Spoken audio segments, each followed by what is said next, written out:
Assalamualaikum warahmatullahi wabarakatuh.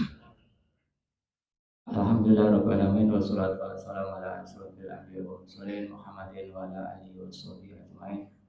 Asyhadu an la ilaha illallah wa syarika lah wa anna Muhammadan abduhu wa rasuluh. Amma ba'd, jamaah salat subuh rahimakumullah. Pengajian pada pagi hari ini akan disampaikan oleh beliau Ustaz Zikru Amarta, Sarjana Sosial, menggantikan Ustaz Ferry yang berhalangan hadir. Dan insya Allah untuk akan depan akan disampaikan oleh beliau Ustaz Ghazali Mokri RC. Mari kita buka pengajian pada pagi hari ini dengan baca basmalah. Bismillahirrahmanirrahim. Selanjutnya kepada beliau Ustaz Zikru Amarta, Sarjana Sosial, kami persilakan. Assalamualaikum warahmatullahi wabarakatuh.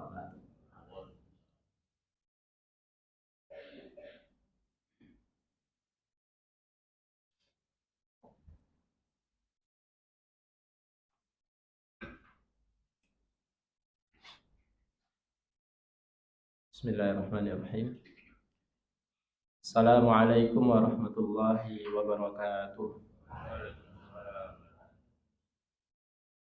Alhamdulillah wassalatu wassalamu ala Rasulillah wa ala alihi wa sahbihi wa man walah.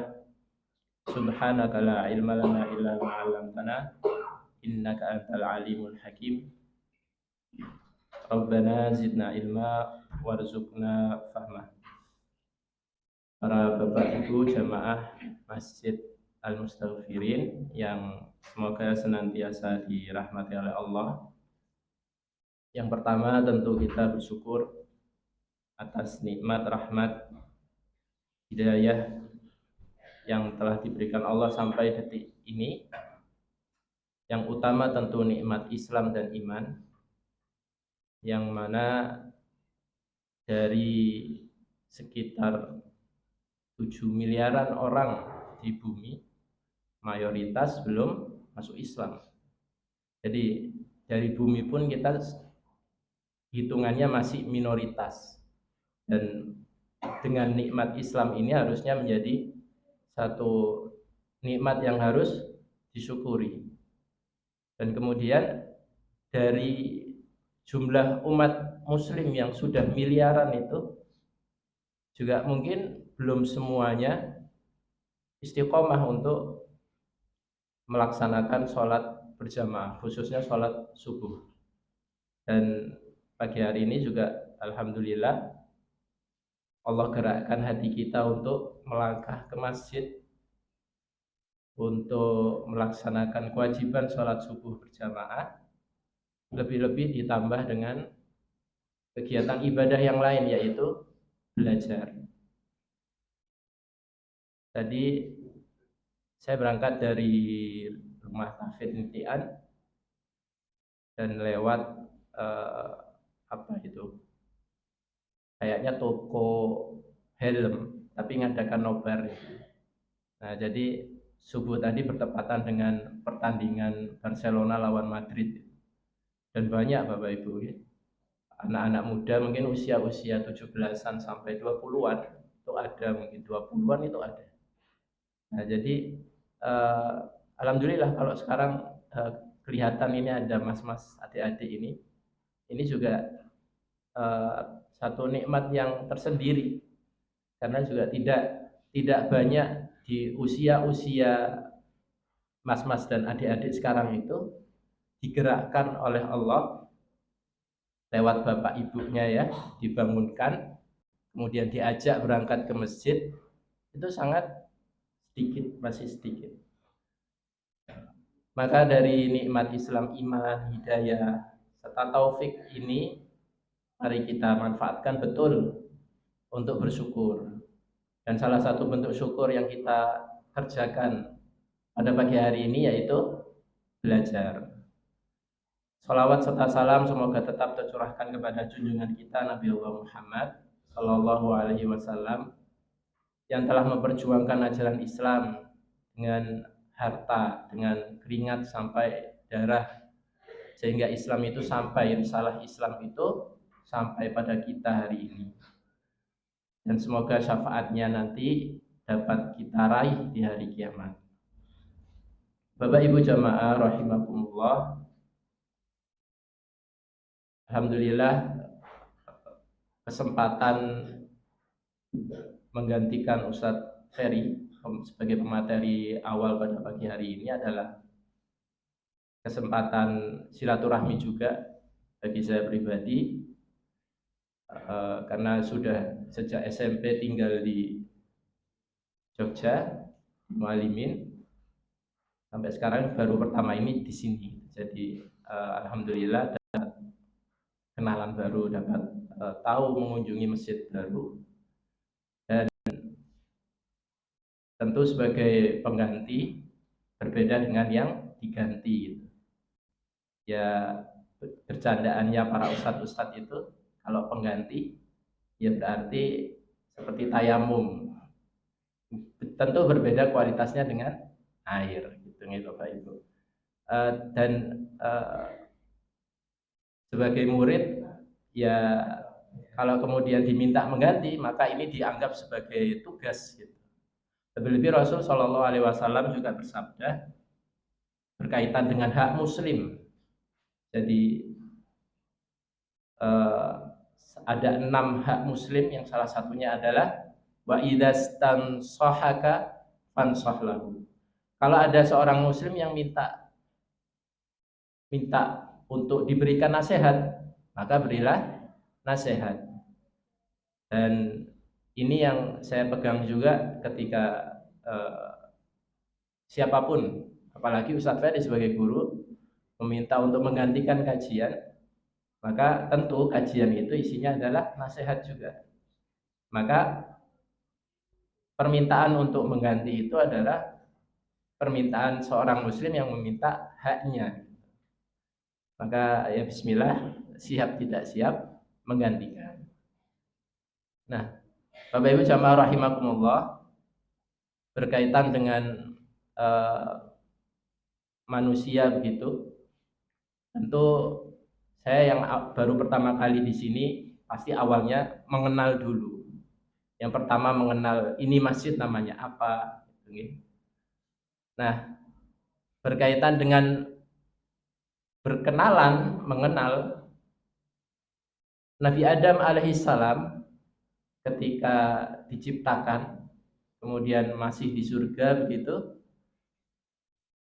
pernah diberi perkenalan dulu oleh Allah Ta'ala. Apa yang dikenalkan Allah kepada Nabi Adam alaihissalam? Di dalam surat Al-Baqarah ayat 31 disebutkan wa 'allama Adamal asma'a kullaha. Dan Allah mengajarkan kepada Nabi Adam asma. Asma itu artinya nama-nama, kullaha seluruhnya. Kemudian para ulama menafsirkan nama-nama ini maksudnya adalah makhluk hidup dan juga benda-benda mati. Di tafsir-tafsir itu disebutkan bisa hewan, bisa tumbuhan, kemudian benda-benda matinya ya bermacam-macam. Bagaimana mengenalkannya wallahu a'lam. Dan apa saja benda-bendanya, seluruhnya itu apakah juga benda yang saat itu atau benda yang masa depan kemudian dikenalkan juga, wallahu a'lam juga. Tapi intinya Nabi Adam alaihissalam itu sebelum turun ke bumi dikenalkan oleh Allah tentang nama-nama. Maka nama-nama ini jadi sesuatu yang juga sudah alami dilalui oleh bapak-bapak dan ibu-ibu. Bagaimana anak-anak dari kecil kemudian dikenalkan nama Allah, nama bapaknya, nama ibunya. Dan kenapa Nabi Adam ini diberi perkenalan tentang nama-nama? Ini berhubungan dengan ayat-ayat sebelumnya dan setelahnya, yaitu tentang peran khalifah. Ya, ini pengganti yang akan memakmurkan bumi. Nah, maka ketika Nabi Adam dikenalkan oleh benda-benda makhluk hidup, semua itu adalah untuk peran Nabi Adam ketika nanti turun ke bumi sebagai khalifah. Dan ketika kemudian saya pada subuh hari ini dikenalkan dengan masjid baru, kemudian Bapak takmir, jamaah juga tahu ada orang namanya Zikri gitu. Maka ini juga bentuk perkenalan yang semoga nanti bisa membawa pada kemakmuran bumi sebagai khalifah. Bagaimana kita semua ini adalah khalifah. Adik-adik, mas-mas ini juga calon-calon khalifah. Maka bagaimana kita saling mengenal nama satu sama lain, mengenal benda-benda di sekitar, ada hewan-hewan begitu. Itu semua adalah dimaksudkan untuk mengenal, untuk bagaimana kita memakmurkan bumi. Wa 'allama Adamal asma'a kullaha. Jadi nama-nama itu juga sebagai tambahan ada nama bendanya. Kemudian Allah juga tunjukkan yang dinamakannya itu mana, yang mana. Kalau saya menyebutkan mikrofon, berarti itu baru nama. Tapi yang ditunjukkan oleh Allah kepada Nabi Adam itu adalah bendanya juga, yang disebutkan dengan misalnya mikrofon itu seperti apa. Nah, jadi di dalam tafsir disebutkan seperti itu. Jadi Nabi Adam alaihissalam tahu ada benda namanya ini dan tahu gambarannya seperti apa. Kalau kemudian disebutkan hewan gajah misalnya, ya berarti bendanya ada di kebun binatang ya, belum bisa dibawa ke sini gitu. Nah, jadi itu yang dikenalkan oleh Allah Ta'ala kepada Nabi Adam alaihi salam. Dan ketika saya diminta untuk ganti di sini, ya mungkin yang terpikir untuk pertama ini adalah bagaimana saya mengenal nama masjidnya aja dulu gitu. Kalau kemudian saya ingin mengenal nama-nama jamaahnya, ya mungkin nunggu 1 bulan baru bisa siap menggantikan Ustadz Ferry gitu. Jadi saya mulai dari perkenalan dengan nama masjidnya, yaitu Masjid Al-Mustaghfirin. Al-Mustaghfirin itu di dalam Quran, kalau Bapak Ibu sudah menggunakan aplikasi Quran di HP, dicari kata Al-Mustaghfirin dengan teks bahasa Arab, itu kata Mustaghfirin cuma 1. Ada di surat Ali Imran ayat 17.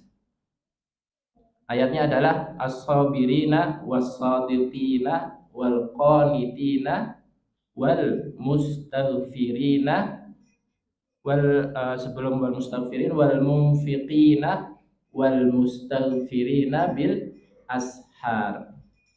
Jadi kata mustaghfirin itu disebutkan di Quran cuma di surat itu. Tapi kalau kata-kata yang mirip ya ada banyak gitu. Karena al-mustaghfirin itu juga di dalam bahasa Arab disebut nama, disebut ismun. Jadi kalau asma itu nama-nama banyak. Tapi kalau satu nama itu ismun. Dan kalau di dalam bahasa Arab al-mustaghfirin itu ya masuk dalam nama. Nah, kemudian dijadikan di ini masuknya masjid RW apa ERT apa kampung gitu. Kampung mana ini Bapak nih? Winong. Nah, kebetulan sama warga kampung Winong ya, dijadikan nama masjid. Nah, sedikit kita bahas pelajaran yang ada di ayatnya. Jadi al-mustaghfirin itu adalah orang-orang yang meminta ampun, orang-orang yang beristighfar. Nah, jadi kalau Bapak Ibu beristighfar, astagfirullahaladzim, dengan bentuk istighfar yang mulai dari yang singkat sampai yang paling panjang sayyidul istighfar, maka orang itu disebut dengan mustaghfir. jamaknya mustaghfirin. Jadi kalau yang istighfar cuma satu namanya mustaghfir. Kalau orangnya banyak berarti disebut mustaghfirin. Nah, kemudian setelah kata al-mustaghfirin ada bil ashar. Bil ashar itu adalah Bapak Ibu waktu sahar. Waktu sahar itu waktu kita makan sahur. Jadi maksudnya adalah Allah Ta'ala menyebutkan di surat Ali Imran, menyebutkan orang-orang yang beristighfar pada waktu sahar. Kalau waktunya namanya sahar, kalau sahur itu makanannya Bapak Ibu. Kalau wudu itu kalau di bahasa Indonesia sudah jadi kata wudu. Kalau di bahasa Arab itu pekerjaan wudunya. Mulai dari kumur sampai airnya yang dipakai wudu itu namanya wadu. Kalau sahur itu makanannya. Kalau makannya namanya suhur. Kalau waktunya sahar. Nah, ngapunten agak detail mungkin karena bawaan ngajar santri bahasa Arab di Pleret gitu Bapak Ibu. Tapi enggak sedikit-sedikit bisa buat perkenalan ya. Jadi Allah Ta'ala menyebutkan orang-orang yang beristighfar di waktu sahar. Kenapa disebutkan waktu sahar? Waktu sahar itu 1/6 malam terakhir. Berarti ya udah sisa-sisa waktu malam sebelum adzan subuh. Kenapa disebutkan? Ya karena waktu sahur itu waktu orang itu lalai gitu. Lalainya macam-macam Bapak. Ada yang kebanyakan dia tidur istirahat ya. Kalaupun ada orang bangun, ya lalainya ya kayak yang tadi lewat subuh orang sudah dikasih kesempatan bangun, dipakainya nonton bola gitu. Ya Allah a'lam, mungkin ada yang nonton bola sambil istighfar mungkin. Tapi ya kan ada juga ya bentuk-bentuk kelalaian yang bisa kita lihat di waktu sahar gitu, di waktu orang bisa makan sahur. Nah jadi disebutkan waktu sahur berarti orang-orang yang beristighfar itu punya nilai lebih. Kalau istighfarnya di pagi hari, siang, sore tentu bernilai dan mulia. Tapi lebih mulia lagi ketika istighfarnya itu waktu sahar. Waktu di mana orang itu tidur, waktu di mana orang itu kalau beristighfar berarti istighfarnya mungkin di rumah sepi. Jadi kita mengamalkan ibadah tanpa harus butuh dilihat orang dulu. Bisa menggerakkan hati untuk ibadah dengan tanpa dorongan motivasi orang lain, murni dari diri sendiri, maka itu menjadi kemuliaan tersendiri bagi orang tersebut. Nah, maka disebutkan di dalam ayat secara khusus wal mustaghfirina bil ashar. Kenapa orang-orang yang beristighfar disebutkan di dalam surat Ali Imran ini, di dalam ayat ke-100 ke ayat 17 ini gitu. Karena ini berkaitan dengan orang-orang yang bertakwa. Jadi kalau kemudian menyebutkan dalil satu ayat aja bisa jadi banyak hubungannya dengan ayat sebelumnya atau ayat setelahnya atau ayat yang lain di surat yang lain. Kenapa orang-orang mustaghfirin ini disebut?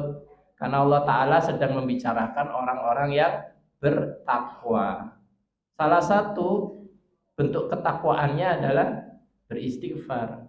Jadi tadi sudah disebutkan as-sabirin, orang-orang yang sabar dalam menjalankan ketaatan. Bapak Ibu sholat sabar mboten? Sabar nggih. Karena harus nahan ngantuk, nahan dingin mungkin. Nahan capek mungkin kalau masih capek. Dan ini ketaatan yang sering orang lupa karena dianggapnya kalau kata sabar itu yang terpikir musibah, kemudian bencana, kehilangan harta, kehilangan anak. Maka itu betul, itu juga sabar dalam musibah. Tapi juga ada sabar yang lain, yaitu sabar dalam menjalankan ketaatan. Nah, ini termasuk orang yang bertakwa. Kemudian ada orang yang shodiqin. Shodiqin itu dalam bahasa Arab artinya orang-orang yang jujur, yang benar. Maksudnya adalah benar keimanannya. Bapak Ibu di sini, adik-adik, mas-masnya, kalau sholat itu adalah bentuk kejujuran, bentuk benarnya iman di dalam hati. Beriman kepada Allah dalam hati tapi kemudian tidak mau sholat, maka imannya belum benar, belum sepenuhnya benar. Sudah beriman kepada Rasul tapi kok nggak cinta kepada Rasul, maka imannya belum shodiq, belum benar. Nah, maka ini juga termasuk orang-orang yang bertakwa. Kemudian qanitin. Qanitin itu adalah taat gitu. Jadi qanitin itu jamaknya, kalau satu qanit, nah, jadi ada orang namanya qanit, qanita. Itu artinya orang yang taat. Ini juga termasuk orang-orang, golongan orang-orang yang bertakwa. Dan kemudian disebutkan lagi munfik. Munfik itu orang yang berinfak. Masya Allah, ya, tadi juga sudah disebar kotak infak. Nah, berarti kalau Bapak Ibu ada atau ada yang bawa uang terus infak uang ada, nah itu berarti sudah menjadi orang yang bertakwa. Nah, jadi baru yang terakhir disebutkan wal mustaghfirina bil ashar. Nah, kenapa orang-orang yang bertakwa ini disebut di dalam ayat ini? Karena orang-orang yang bertakwa ini akan diberikan balasan. Apa balasannya? Balasannya adalah surga gitu.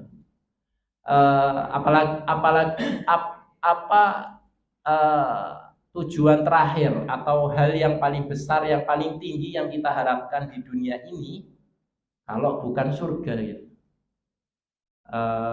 Sesuatu yang tidak pernah dilihat, yang tidak pernah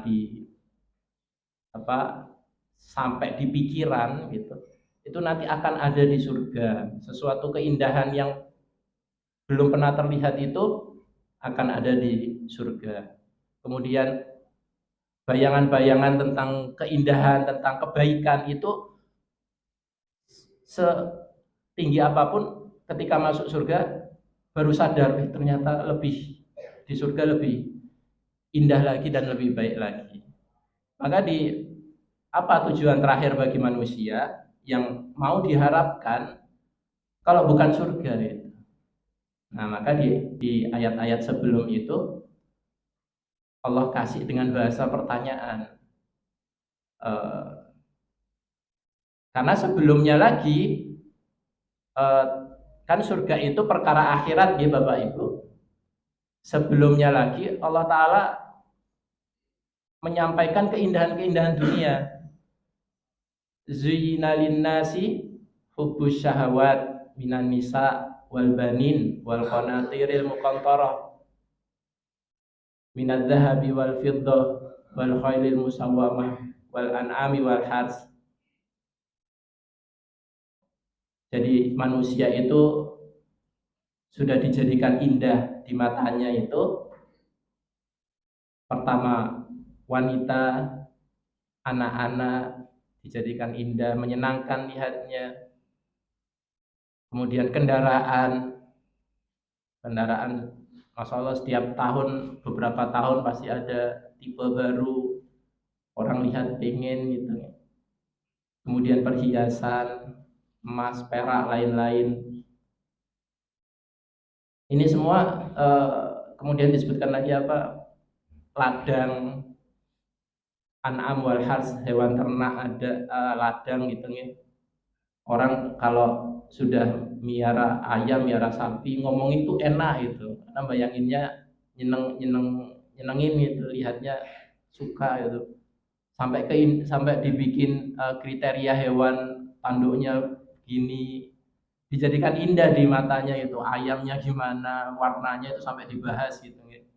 Tapi kemudian disebutkan, tahu nggak ada hal yang lebih baik dari keindahan-keindahan dunia yang disebutkan tadi?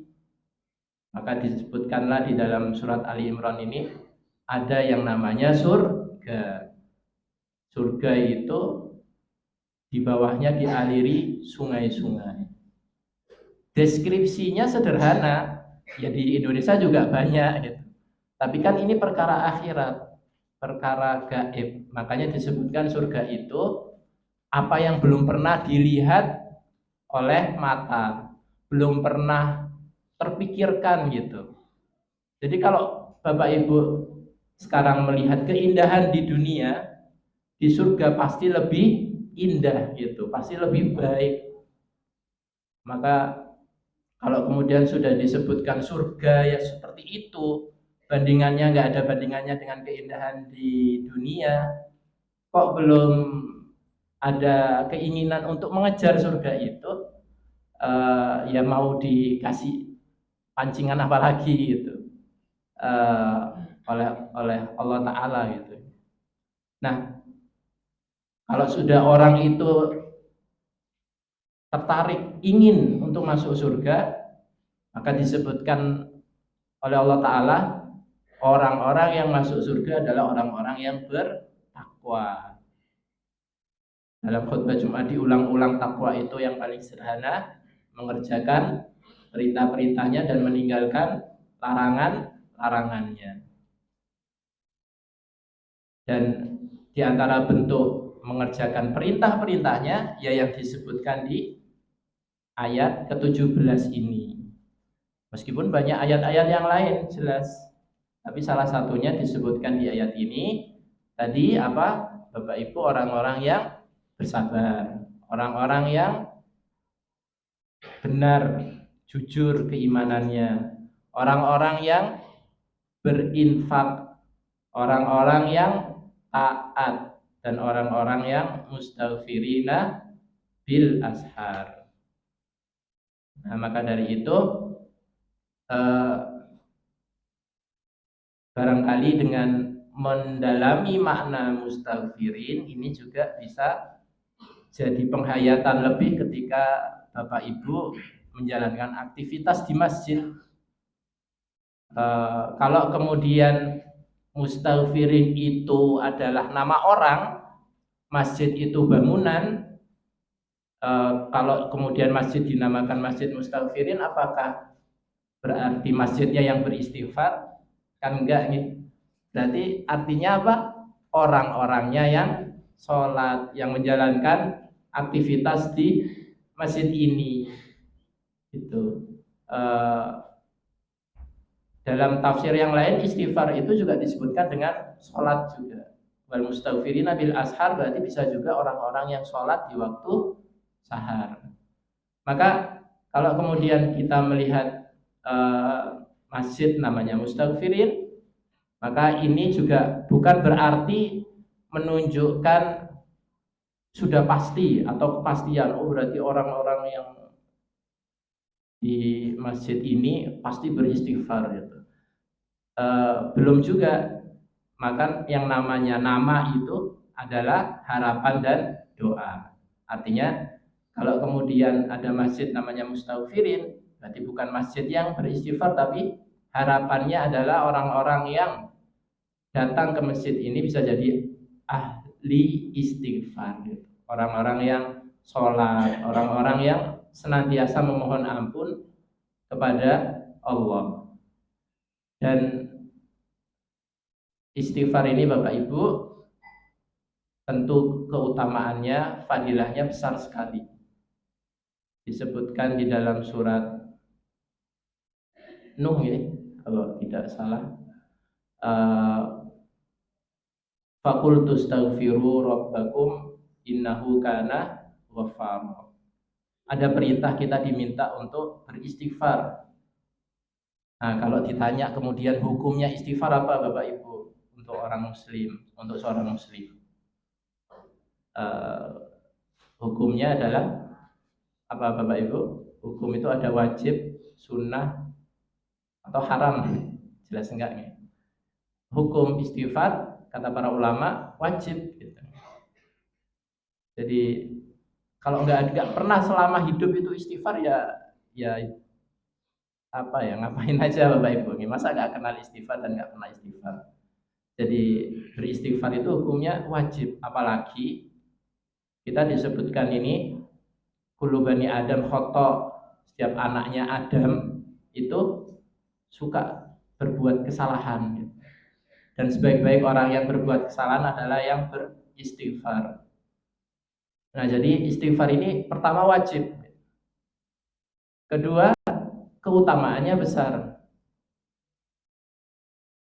Faqultu astaghfiru rabbakum innahu kana ghaffara. Allah itu Maha Pengampun juga. Kalau kemudian kita belajar ada istilah pendosa, dosa besar, terus kemudian kita melakukan dosa itu sebesar apapun juga harapan Allah untuk mengampuni itu akan selalu tetap ada, karena Allah itu suka mengampuni, suka malah itu. Jadi kalau orang kita berbuat salah terus minta maaf pada orang, kan manusia kadang berat dia memberi maaf. Memberi maaf pun juga kadang masih agak berat, ketus gitu. Ya, gitu. Jadi kayak masih berat hati gitu. Tapi kalau Allah kita beristighfar, Allah justru suka gitu. Dan Allah nggak cuma suka, Allah beri keutamaan lain. Yursilis sama alaikum midrara. Allah akan turunkan dari langit air hujan. Ya wa yumdidkum bi amwal wal banin, dan akan Allah perbanyak harta dan anak-anaknya. Wa ja'al lakum jannati wa ja'al lakum anhara. Kemudian dari hujan gitu kan, dari anak-anak itu kan mungkin barangkali nanti jadi bumi itu ya tadi dimakmurkan, kemudian jadi banyak taman-taman, atau memang secara alami Allah berikan dari hujan itu nanti taman, buah dan lain-lain. Jadi ketika Imam Hasan Al-Basri ditanya, ada orang mengeluh rezeki, mengeluh anak gitu ya, mengeluh persoalan hidup, Imam Hasan Al-Basri cuma menjawab satu aja, istighfar gitu. Ya dasarnya karena ayat Quran, karena Allah sendiri yang mengatakan itu. Jadi kalau tanyanya sama ulama, jawabannya ya istighfar gitu. Kalau tanya sama orang penjual susu ya diajak jualan susu gitu. Jadi bukan berarti ulama itu istighfar aja nggak usah kerja. Bukan berarti gitu nggih. Nanti ya udah saya istighfar di rumah aja gitu kan, nanti rezekinya datang sendiri. Ya karena memang jawaban dari ulama, jawaban dari orang yang membaca Quran ya berbeda dari orang yang bekerja gitu. Tapi bukan berarti satu-satunya ikhtiar hanya beristighfar, tapi tentu dengan ikhtiar-ikhtiar yang lain gitu, yang kemudian memang sesuai dengan syariat. Nah, barangkali sudah 40 menit ini, jadi belum memperhatikan waktunya. Karena hari Ahad ini waktu-waktu keluarga mungkin biar tidak terlalu panjang, intinya adalah Bapak Ibu, di sini saya hanya kenalan gitu nih. Saya zikri, kemudian ingin alhamdulillah pagi hari ini kenalan dengan masjid namanya Mustafirin gitu. Maka mari kita husnuzon pada Allah dan berdoa berharap bahwa orang-orang yang aktif di masjid ini, Masya Allah saya lihat posternya juga ada pengajian ibu-ibu, ada TPA, ada remaja masjid. Semoga yang kemudian pagi ini aktif ikut menyiapkan dan juga aktif dalam kegiatan-kegiatan masjid yang lainnya, menjadi orang-orang yang ahli istighfar, yaitu ahli sholat dan ahli memohon ampun. Dan semoga dengan keutamaan-keutamaan istighfar itu bisa memberikan solusi bagi masalah hidup Bapak Ibu dan masalah masjid. Barangkali ada perbedaan pendapat, terus jamaahnya kok ada konflik, ya banyak-banyak istighfar. Ada mungkin uang infaknya kurang gitu ya mungkin, atau butuh renovasi apa, juga perbanyak istighfar. Tapi juga tetap melakukan ikhtiar, barangkali ada amal usahanya atau ada pekerjaan apa yang bisa menambah rizki. Maka itu adalah harapan dan doa-doa kami kepada Bapak Ibu jamaah masjid semuanya. Barangkali ini yang bisa kami sampaikan. Mari kita akhiri dengan hamdalah dan doa kafaratul majlis. Alhamdulillahirabbil alamin. Subhanakallahumma bihamdika asyhadu an la ilaha illa anta astaghfiruka wa atubu ilaik. Kurang lebihnya mohon maaf. Assalamualaikum warahmatullahi wabarakatuh.